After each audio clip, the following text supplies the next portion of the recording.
बोलो बृहस्पति देव महाराज की जय। एक दिन इंद्र बड़े अहंकार से अपने सिंहासन पर बैठे थे और बहुत से देवता, ऋषि, गंधर्व, किन्नर आदि सभा में उपस्थित थे। जिस समय बृहस्पति जी वहां पर आए तो सब के सब उनके सम्मान में खड़े हो गए, परंतु इंद्र गर्व के मारे खड़ा न हुआ। यद्यपि वह सदैव उनका आदर किया करता था। बृहस्पति देव जी अपना अनादर समझते हुए वहां से उठकर चले गए। तब इंद्र को बड़ा शोक हुआ कि देखो, मैंने गुरुजी का अनादर कर दिया, मुझसे बड़ी भारी भूल हो गई है। गुरुजी के आशीर्वाद से ही मुझको यह वैभव मिला है, उनके क्रोध से यह सब नष्ट हो जाएगा।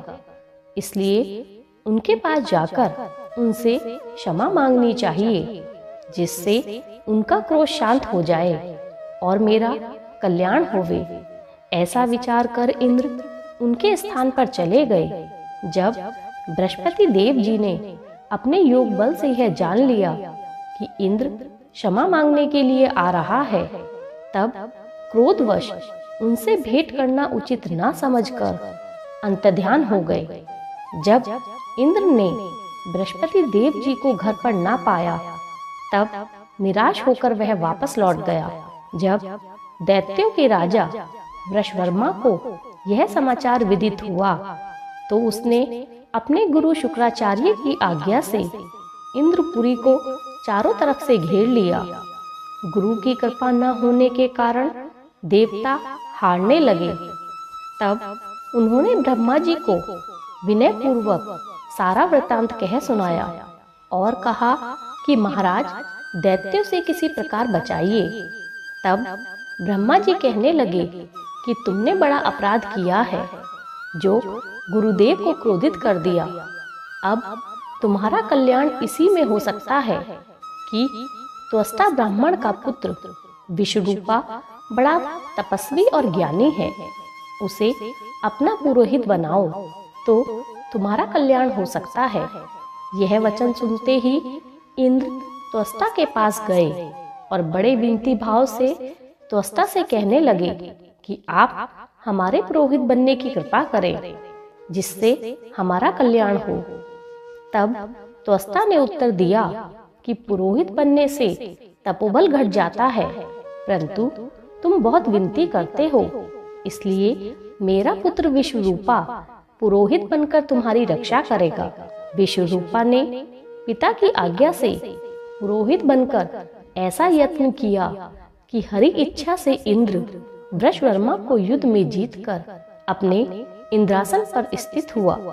विश्वरूपा के 3 मुख थे।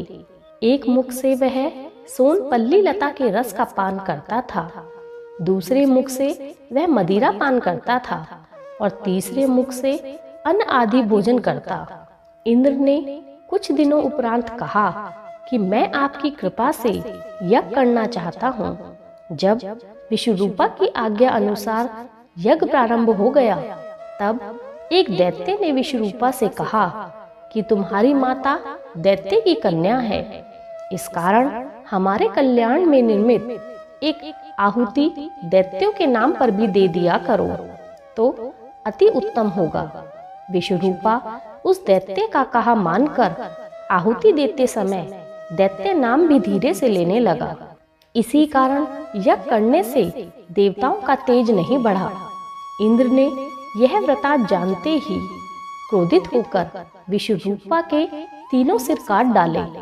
मदपान करने से भंवरा, सोनपल्ली पीने से कबूतर और अन्न खाने से मुख से तीतर बन गया।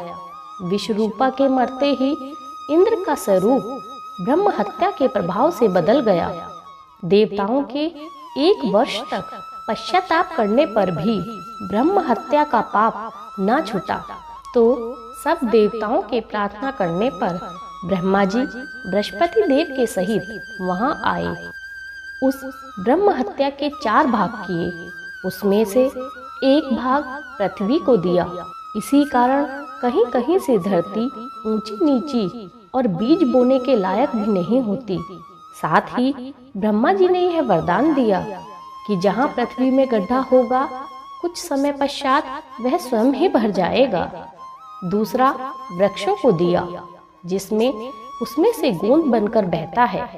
इस कारण गुग्गल के अतिरिक्त सब गोंद अशुद्ध समझे जाते हैं।